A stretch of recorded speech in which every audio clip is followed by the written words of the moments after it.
Y ahora pasaremos a tratar en forma particular el deterioro de los alimentos según sea su composición. Volvemos nuevamente a recordar los tipos de contaminación que podemos encontrar a diario, ya sea en nuestro hogar como en una planta productora de alimentos. La contaminación primaria, que la tenemos con un paso directo de los microorganismos al producto alimenticio, zoonosis, por ejemplo, también las ETAs, la contaminación directa que hace la mano de una persona que puede ser el consumidor o puede ser la que está produciendo el alimento en ese momento, o por algún cuadro patológico que esté cursando la persona en sí, que contamine el alimento.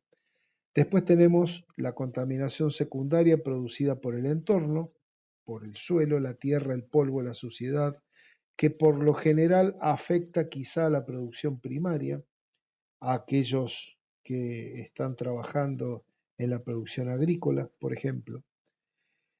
La contaminación cruzada, que es la más común de ver, como dijimos antes, es una contaminación secundaria en definitiva, en la cual los microorganismos van a pasar de un alimento a otro a través de un vector.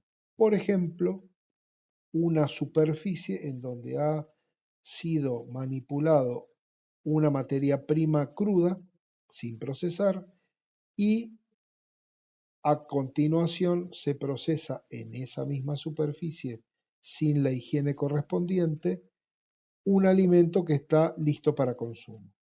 Previamente tenemos que suponer que esa materia prima ha estado contaminada, por supuesto. Después tenemos los vehículos o vectores como el aire, el agua, el mismo ser humano, como vimos antes, y la relación, por último, entre la capacidad de conservación y el riesgo sanitario, dependiendo esto último también del tipo, del número y de la clase de microorganismo que se esté analizando. Los microorganismos indicadores son una importante herramienta en los programas de monitorización ambiental para controlar las condiciones higiénicas en la producción de alimentos.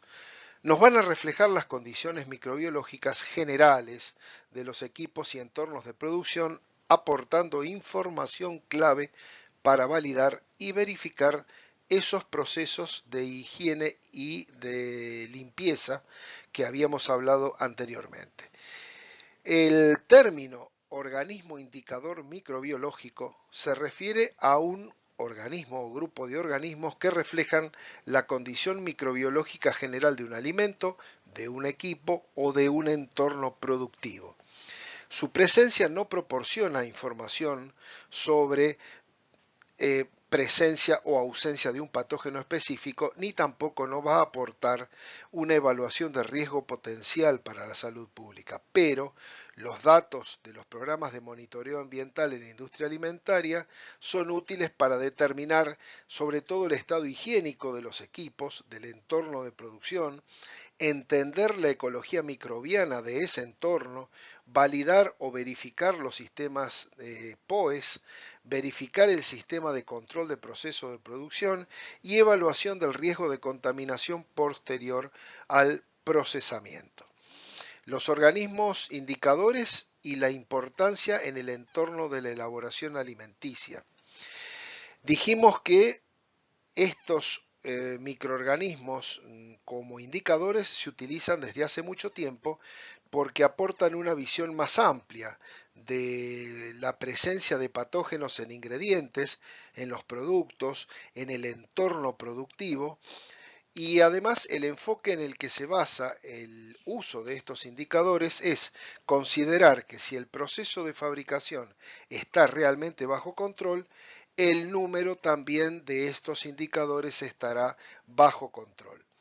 Los que se pueden usar para los programas de monitoreo ambiental incluyen los que se encuentran en las pruebas de recuento total de aerobios, coliformes y enterobacterias como pruebas fundamentales. Y entonces, ¿Por qué un alimento se deteriora? ¿Cuál es la causa de que un alimento sea factible de ser deteriorado? Bueno, primero porque hay una asociación específica entre ese alimento y el microorganismo que lo ataca. En segundo lugar, la capacidad de multiplicarse de manera activa dentro de ese alimento. Después, los factores intrínsecos y extrínsecos que vimos que actúan para que se favorezca el desarrollo de ese patógeno o de ese factor de deterioro. Además, el tipo de almacenamiento, las condiciones de la producción en sí, el manejo y el almacenamiento posterior influyen sobre un tipo de alimento en especial para que pueda tener todo dado para que se deteriore o que su vida útil sea mucho más corta que la que presumimos que debe ser. Además, la tecnología de alimentos nos lleva a generar sistemas de conservación o a utilizar tanto sean microorganismos como sus metabolitos en función inversa, es decir, para preservar un alimento. Por ejemplo, cuando nosotros producimos cervezas o yogures o vinos, como vimos, que hay una sinergia de acción benéfica entre la microbiología y los alimentos. Y por último, tenemos que decir que la alteración no se asocia a patogenicidad. Por eso yo les dije un factor de deterioro, que en definitiva podrá ser patógeno o no, no lo sabemos, de acuerdo al microorganismo que esté actuando. Y cuando decíamos que todo este programa de monitoreo ambiental dentro del análisis de puntos críticos de control y demás se basaban en el riesgo, bueno, hablábamos justamente de los contaminantes biológicos que podíamos encontrar. ¿Y cuáles son? Volvemos a recordar, bacterias con la mayor fuente que es el ser humano y con la peligrosidad de esa transmisión de tipo fecal oral que viene nada más ni nada menos que a través de una mala higiene y una inadecuada manipulación de alimentos, siendo las enterobacterias las más representativas.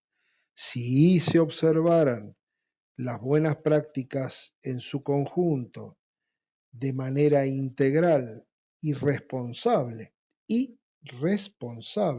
por parte de cada uno de los que forman esa cadena de inocuidad alimentaria, no tendríamos que hablar de enfermedades de transmisión alimentaria, no tendríamos que hablar quizá de mitigación de patógenos en una planta de alimentos, pero bueno, es la realidad y es insoslayable. Los virus, el ejemplo más típico es la hepatitis A, que también se transmite por alimentos contaminados con heces fecales, y los parásitos, que si bien producen enfermedades de tipo agudo, los cuadros tienden a ser crónicos y los pacientes tienden a ser portadores crónicos de estas parasitosis que terminan también por vía fecal y por una mala higiene contaminando alimentos. El deterioro que podemos observar en las carnes rojas en especial se da con mayor incidencia en la carne molida, obviamente por todo el proceso de manufactura y de manipulación que la misma ha tenido. Además, sumado a esto, se da por un mayor crecimiento de bacterias aerobias. Además, hay una contaminación significativa, ya lo dijimos, por esa manipulación. También puede ser porque además tengamos contaminación por ingredientes y aditivos que a lo mejor han estado contaminados o tienen factores de deterioro. Y dentro de la carne fresca podemos observar crecimientos de Acinetobacter, Aeromonas y Pseudomonas. Y, por otro lado, en la carne procesada podemos observar presencia de Lactobacillus y Streptococcus. De lo expuesto anteriormente, podemos deducir que el rápido enfriamiento que le damos a las canales dentro de un frigorífico o a la carne que adquirimos siendo consumidores o a las carnes que procesamos dentro de las plantas de alimentos es realmente un factor imprescindible para que nos disminuya ese crecimiento bacteriano inicial y a su vez para aumentar el periodo potencial de almacenamiento o de vida útil de ese producto. Por supuesto que las temperaturas de almacenamiento van a ejercer un efecto manifiesto en el tipo de alteración microbiana.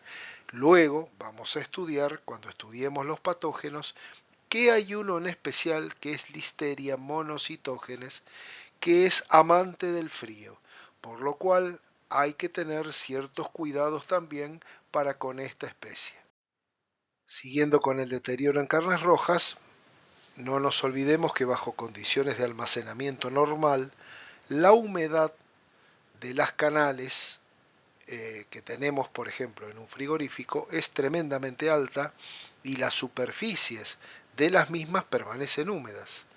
Por lo cual, cuando ese almacenamiento se prolonga o cuando se intensifica la desecación de las capas superficiales bajo un frío intenso, como puede ser una cámara de conservación, consecuentemente va a bajar la actividad de agua de esa superficie húmeda, lo cual va a favorecer otro factor importante de crecimiento, como es la flora micótica total, que es también un factor de deterioro muy importante dentro de las carnes procesadas o por procesar bajo una condición de humedad baja o con baja actividad de agua. Pasando a las carnes curadas, tenemos que el deterioro de las mismas se va a deber fundamentalmente a la flora micótica total, a algunos micrococos y algunos vibrios, pero además tenemos en cuenta que el mayor factor deteriorante dentro de un chacinado o un embutido o una carne curada va a ser la grasa residual que tiene, la cual por efecto del oxígeno se va a enranciar, va a tener una rancidez oxidativa, la grasa se va a poner amarillenta y tanto el olor como el sabor van a ser repugnantes o van a ser no aptos para el consumo humano. Ahora analizando lo que es el deterioro en carnes blancas, como se llaman aves y peces, vamos a tener características especiales para cada una. La carne de los peces es tremendamente factible que se deteriore en poco tiempo, mientras que las aves suelen resistir un poco más. Como en la carne vacuna, en la carne de las aves la microflora patógena o de deterioro se localiza en la superficie de las mismas. Las condiciones de baja temperatura favorecen sobre todo el desarrollo de pseudomonas. Hay una mayor contaminación por el plumaje cuando se pelan las mismas y el agua del lavado de estas canales, sobre todo en el hogar cuando somos consumidores, producen una recontaminación de esta carne, sobre todo por efecto de Campylobacter. En aves, pasando a peces, mariscos, crustáceos y demás, es importante saber de dónde viene la pesca, es decir, cómo está la higiene de las aguas en donde ese animal es capturado. Si hay bacterias específicas que se localizan en el limo, estas van a ir a ubicarse dentro de las agallas y dentro de los intestinos. Por lo cual, la contaminación o el deterioro de un pescado fresco se da sobre todo por bacterias y cuando se consumen pescados secos, por lo general el deterioro es por flora micótica total.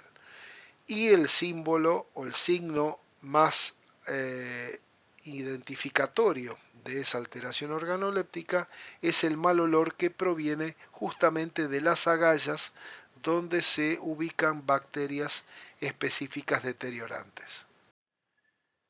En el campo de los lácteos, los factores de deterioro vienen justamente porque la composición de la leche y de sus subproductos hacen de que tengan un alto riesgo de contaminación y de deterioro. Por ende, las alteraciones también se van a determinar por esa capacidad de crecimiento de las bacterias acidolácticas contaminantes, la capacidad que también tienen los hongos o la flora micótica total. En productos lácteos líquidos van a predominar las bacterias, sobre todo las ácido-lácticas, mientras que en los procesados, quesos, mantecas y fermentados, los hongos.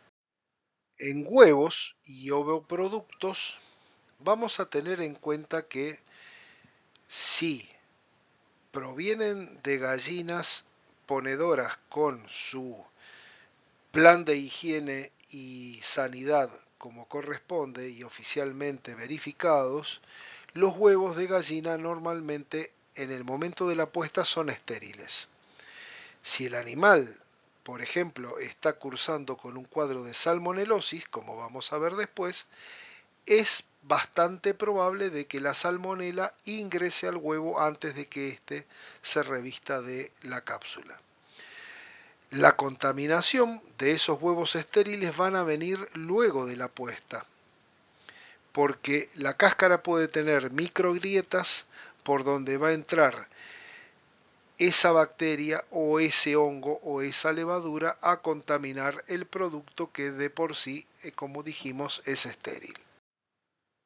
Con respecto a verduras y frutas, se estima que el 20% de una cosecha de fruta o de verdura seguramente se va a perder a causa de un deterioro microbiano, ya que las mismas tienen una gran cantidad de agua, una gran actividad de agua, lo que va a favorecer proliferación de microorganismos. El pH de las frutas por lo general va a favorecer el desarrollo de hongos y levaduras. La incidencia de esta contaminación bacteriana nos puede reflejar a prima facie una calidad sanitaria mala o deficiente de las buenas prácticas de manufactura y de las buenas prácticas agrícolas.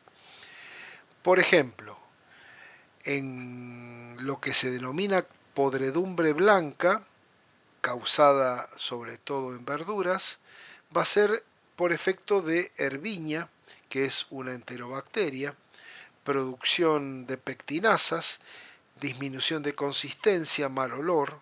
La pseudomonas por lo general va a dar manchas zonales en apio, lechuga, coliflor, etc.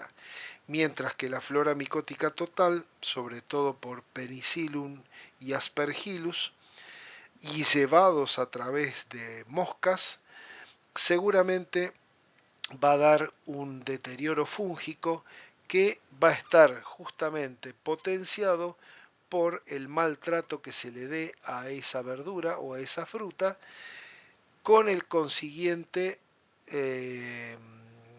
deterioro e inutilización de la pieza, que también se va a ver favorecido este cuadro por una alta temperatura y una alta humedad. En el tema de deterioros en cereales vamos a tener que, por supuesto, la gran cantidad de bacterias y de hongos que va a tener este cereal recién recolectado asciende a muchos millones, obviamente, pero tenemos a favor que estos cereales tienen una nula prácticamente actividad de agua, baja a nula, y esto nos va a inhibir el crecimiento de toda la flora, siempre que las condiciones de almacenamiento sean las adecuadas. Por lo general, es de esperar que los silos, que es el lugar donde se almacena por lo general el grano, estén deteriorados o con filtraciones de agua y demás. El grano enseguida va a absorber humedad y con la humedad se va a favorecer el crecimiento fúngico con el consiguiente deterioro del cereal. Una conserva es un método de conservación de alimentos que está incluido dentro de un bote o lata de hojalata que se cierra herméticamente. A su vez, se les aplica calor para destruir o inactivar sus microorganismos, sus toxinas, sus enzimas, con lo que el alimento no se va a alterar, va a conservar todas sus aptitudes y al mismo tiempo no va a sufrir alteración ninguna con respecto a la flora microbiana. Es decir, conserva sus características organolépticas en un ambiente de esterilidad. Desde el punto de vista de la microbiología, a veces el método puede fallar por una contaminación después del procesado, ya que puede haber fugas o microfisuras en las soldaduras de esta lata de conserva y por allí ingresan microorganismos que se dan justamente en el ambiente donde el alimento se procesa. Deterioro en alimentos congelados. Como vemos, como ya hemos analizado los factores extrínsecos e intrínsecos, vimos que ligeramente por debajo de los 0 grados, los microorganismos no van a tener agua, prácticamente actividad de agua normal para crecer, pero también vimos que psicrófilos como listeria pueden crecer hasta 7 bajo cero. Incluso algunos mohos de la flora micótica total pueden hacerlo a temperaturas que llegan hasta 10 grados bajo cero. Porque no nos olvidemos que la espora soporta todos estos cambios de temperatura, de presión de agua, etc. Por eso es que tanto los bacilos como los cocos gram positivos van a ser, por esa esporulación, mucho más resistentes que los gram negativos. Pero además, la flora micótica total también esporula, por lo cual hay que tomar las cosas con la seriedad que corresponde y saber que la congelación no destruye a veces totalmente una mala práctica de manufactura que nosotros podamos provocar. Y en el mismo caso que lo anterior, están los alimentos deshidratados, que si bien no proporcionan la condición ideal adecuada para que pueda medrar un microorganismo, patógeno o no, sí puede dar la posibilidad de que las esporas de la flora micótica total estén presentes y resistan ese proceso de deshidratación al cual nosotros sometemos el alimento. Por lo cual, cuando se rehidrata, puede darse de nuevo a conocer ese moho o esa levadura y causar un problema de enfermedad a la persona que lo consume. Pasamos a ver ahora cómo y de qué forma puede un alimento llegar a ser contaminado o a ser vehículo de una contaminación. A guisa de dar unos considerandos generales sobre el tema de contaminación de alimentos, podemos decir que evidenció la industria alimentaria mundial un progreso notable a través del tiempo. ¿A efectos de qué? De proteger la salud de una población mundial cada vez más ávida de alimentos, porque además crece exponencialmente, y gracias a, en parte, a esta globalización bien entendida por tratados de libre comercio y demás, tenemos que toda la reglamentación o la normativa mundial en definitiva tiende a que los productos que llegan al consumidor sean inocuos y sean de buena calidad. Esto ya está también plasmado en los principios generales del Codex Alimentarius y constituyen de por sí una base firme que nos va a garantizar o nos debería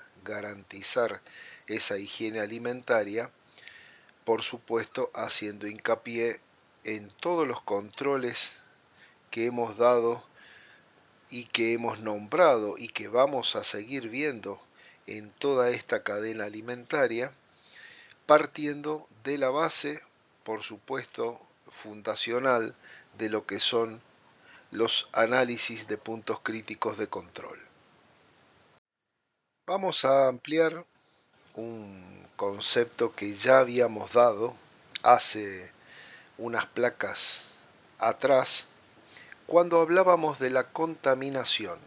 ¿Qué tipo de contaminación es dable esperar en un alimento? A pesar de tener nosotros todos los cuidados para que eso no ocurra, pero pueden darse tres importantes, que son la primaria, la directa y la cruzada. La primaria, también llamada de origen, es aquella que veíamos que se producía durante esa buena práctica agrícola o buena práctica ganadera que debería estar presente en toda producción primaria del alimento durante su cultivo, su cosecha, la fabricación del alimento, el ganado, el mantenimiento del mismo, el bienestar animal, etcétera. Todos temas importantes que hacen nada más que tender a que se eviten este tipo de contaminación alimentaria. En la actualidad también somos conscientes que a veces es difícil obtener alimentos o materias primas que nos lleguen libres de microorganismos, por lo cual tenemos como norma que es aceptable algún nivel de contaminación, pero siempre y cuando esto no conlleve un riesgo para la salud del consumidor. Por ende, lo que tratamos de establecer es que al menos no haya flora patógena involucrada. Esto dentro de la contaminación primaria o de origen. Pasando a la contaminación directa, entendemos que es quizá la vía más simple, puesto que los contaminantes nos llegan sin intermediarios. Por ejemplo, contacto de alimentos crudos con los cocidos durante el almacenamiento o el goteo de jugo de carne sobre vegetales en un refrigerador. Esto es una contaminación directa y que va quizá también un poco de la mano con la tercera, que es la cruzada, que es aquel paso de un agente microbiano o un agente químico o un agente físico desde un alimento o materia prima que está contaminada a uno que no lo está, que ya a lo mejor está listo para su consumo, con esas superficies de contacto de las que hablamos en el comienzo de esta capacitación, cuando hablábamos de contaminación cruzada, y es un mecanismo que por lo general es imperceptible, porque la transmisión normalmente es a través de una tercera persona. Y era el ejemplo que dábamos, que cuando procesamos un alimento crudo o una materia prima sobre una tabla o una superficie y luego en esa misma superficie, sin lavar ni desinfectar, aterriza un alimento que debe estar listo para su consumo y ahí se produce esta contaminación cruzada. Siguiendo con este tema de contaminación de alimentos, podemos clasificar, según la ruta elegida, a los alimentos en perecederos, poco perecederos y no perecederos, basados en parámetros propios o factores intrínsecos como su pH, la humedad o actividad de agua, el potencial de óxido de reducción, contenido de elementos nutritivos, componentes antimicrobianos, estructuras biológicas, etc. Y como cada grupo microbiano tiene sus condiciones propias y particulares para desarrollarse y multiplicarse, es importante conocer todo este metabolismo y ponerlas en contraste con el alimento que es potencialmente contaminado, para diseñar de esa forma métodos para controlar la presencia o anularlos en forma definitiva tanto en la fabricación como en el consumo final. Y aquí expresamos en esta placa un poco la conjunción que debe haber en todo lo que hasta ahora hemos venido hablando. Primero, lograr una cultura organizacional que puede definirse también como la política que va a aplicar una empresa o una planta procesadora de alimentos para con los procesos que va llevando a cabo. Esto permite que se transforme en una herramienta fundamental ese plan de análisis de puntos críticos de control, que en definitiva verifica lo que es un sistema de gestión de seguridad alimentaria. Ahora, junto a esto, o a caballo de esto, en la prevención de las ETAs, los programas de prerequisitos forman parte, según podemos ver en la última actualización de la norma ISO 22000, estos programas de prerequisitos ya forman parte de esos 7 puntos exclusivos que tenía HACCP para poder concretar un programa funcional, un programa viable, un programa creíble, pero que además tenga sus resultados.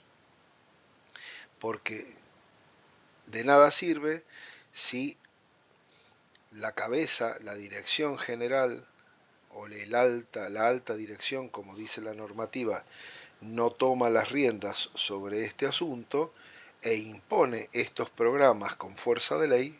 Bueno, lamentablemente todo lo que podemos nosotros estipular puede venirse abajo. Entonces, es necesario tener estos organismos bien aceitados, estos eslabones bien aceitados para que en definitiva el proceso continúe y dé los frutos positivos que esperamos.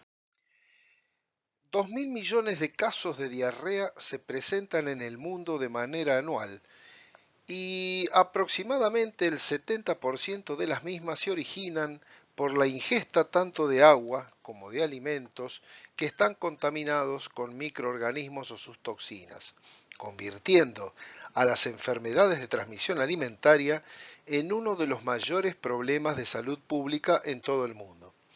El riesgo de transmisión de patógenos aumenta cuando los controles en las prácticas de higiene de la manipulación de esos alimentos son insuficientes. A esto se suma el incremento de las últimas décadas, tanto de brotes de origen alimentario como de microorganismos emergentes y cepas multiresistentes. Las superficies de contacto con el alimento, ya sean vivas o inertes, son uno de los factores de mayor riesgo en la transferencia de microorganismos patógenos y oportunistas. Las bacterias que se encuentran sobre la piel pueden adaptarse de tal manera que resisten tanto al lavado con jabón como de detergentes, radiación ultravioleta y baja disponibilidad de humedad. En las manos podemos encontrar más de 150 especies diferentes de bacterias, siendo las más representativas Streptococcus, Staphylococcus, Corynebacterium y Lactobacillus. Incluso se ha demostrado que bacterias involucradas en las ETAs pueden aumentar su patogenicidad coexistiendo con flora microbiana comensal de la piel. Por lo tanto, las manos son un excelente vehículo para la transferencia de agentes potencialmente patógenos a los alimentos que consumimos. Por otro lado, también se ha comprobado que el aire proveniente de sistemas de ventilación forzada, la ropa, los utensilios, etc., son fuentes de transmisión de microorganismos. Algunas bacterias involucradas en estas ETAs pueden persistir por periodos prolongados sobre superficies inertes en contacto con alimentos. Por ejemplo, géneros como Bacillus, Staphylococcus, Streptococcus, Pseudomonas y Serratias son los que pueden crecer adheridas a superficies de acero inoxidable en ambientes controlados. El problema es más grave aún cuando se trata de ambiente no controlado, como en el caso de restaurantes caseros, puestos informales de comida callejera, en donde, por ejemplo, hay un promedio del 100% de utensilios alcanzados y analizados en donde se evidenciaba la presencia de estafilococo dorado o Staphylococcus aureus, al igual que en las monedas y el dinero manipulado por los mismos vendedores, los cuales además presentaban coliformes. En países latinoamericanos, en vías de desarrollo, esta problemática persiste. Estudios realizados últimamente por la Organización Mundial de la Salud en restaurantes caseros e informales cercanos a centros comunitarios, educativos, hospitales, etcétera, evidencian una total falta de higiene en la manipulación de los alimentos. La mayoría de los peligros biológicos presentes en el producto acabado, no olvidemos que son debidos a fenómenos de contaminación cruzada. Por eso, en este estudio de la OMS de 2005, también se determinó que el 25% de los brotes de la ETA se asociaban a contaminaciones cruzadas. ¿Qué es la contaminación cruzada? Es la transmisión de microorganismos de un alimento a otro de forma directa o indirecta que adquieren su máximo riesgo cuando se producen a partir de alimentos crudos y como consecuencia de higiene inadecuada, contaminando a los alimentos que ya están elaborados o listos para el consumo. En este caso, los posibles microorganismos patógenos se encuentran con muy pocas barreras y pueden multiplicarse hasta niveles de riesgo. Las vías de contaminación más frecuentes: manipuladores, superficies de contacto, equipos, materias primas sin procesar y los vectores. Los retiros o recall de productos alimenticios, de lotes de una línea de producción, es lo más crítico, lo más malo que puede pasar en una industria de alimentos. Por lo general, asociados a estos están los patógenos Listeria monocytogenes y Salmonella en cualquiera de sus géneros y especies. Son por lo general causados por fallas de prerequisitos, contaminaciones cruzadas dentro del proceso o posterior del proceso, por entornos de producción insalubres, por fallas en la gestión de los puntos críticos de control, cuando se producen eliminaciones de desechos en forma que no son las correctas, que no están de acuerdo a la normativa. Y junto a esto, como vamos a ver luego, la higiene, la desinfección, esa limpieza que es inadecuada, que hacen nada más que causar deterioro y contaminación de alimentos. Además, como dijimos, si a esto le sumamos una manipulación antihigiénica, el almacenamiento deficiente, el transporte deficiente y la distribución del alimento que cada vez se va volviendo más inseguro, tenemos sí la seguridad de que va a llegar contaminado o no apto para consumo al consumidor final. Así que muchas veces, como también vamos a ver, a pesar de tener todos estos mecanismos aceitados como para que funcionen como una sola entidad, Así y todo podemos tener cepas resistentes que sobrevivan a limpiezas, a desinfecciones intensas y nos sigan dando positivos. Pasando a las ETAs bacterianas, tenemos como ejemplo la Escherichia coli. Escherichia coli, ya habíamos hablado de ella anteriormente y vemos que es por excelencia una bacteria que se utiliza tanto para el estudio médico como para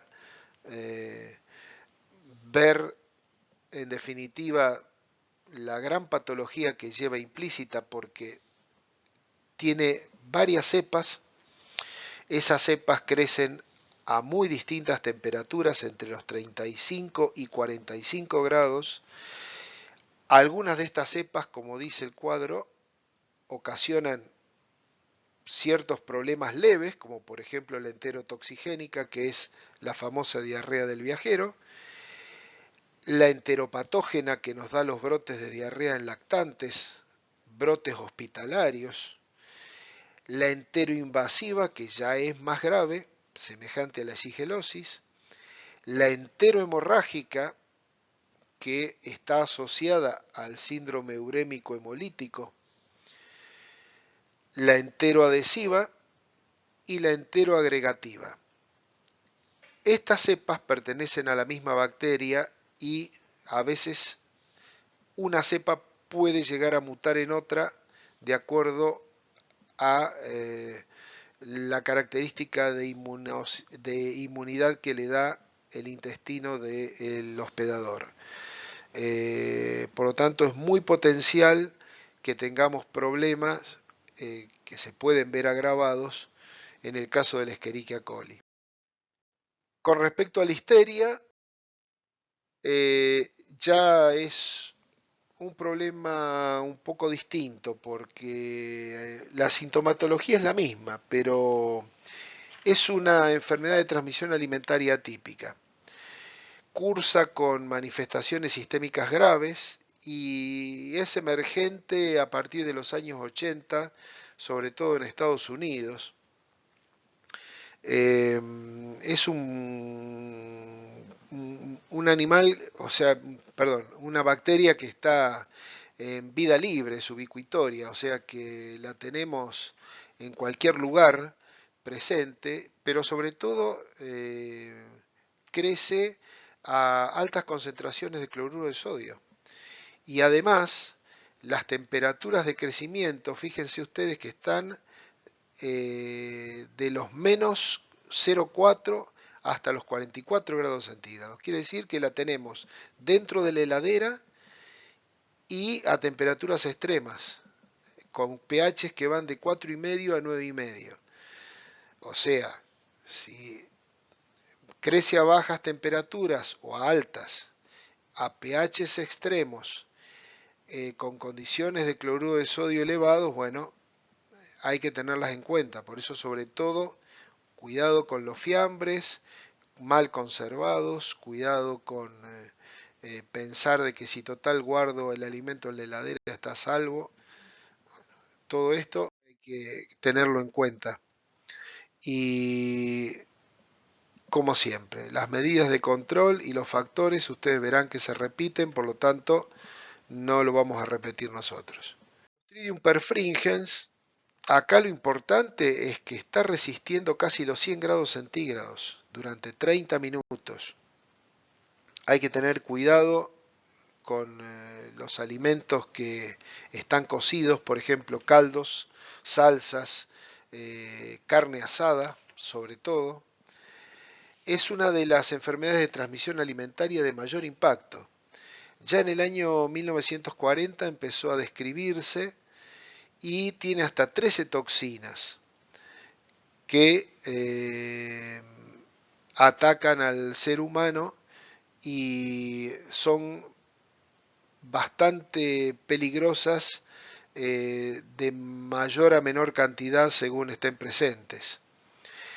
Como dije, las esporas sobreviven a la cocción y la temperatura óptima de la carne hasta los 47 grados vamos a tener un crecimiento exponencial.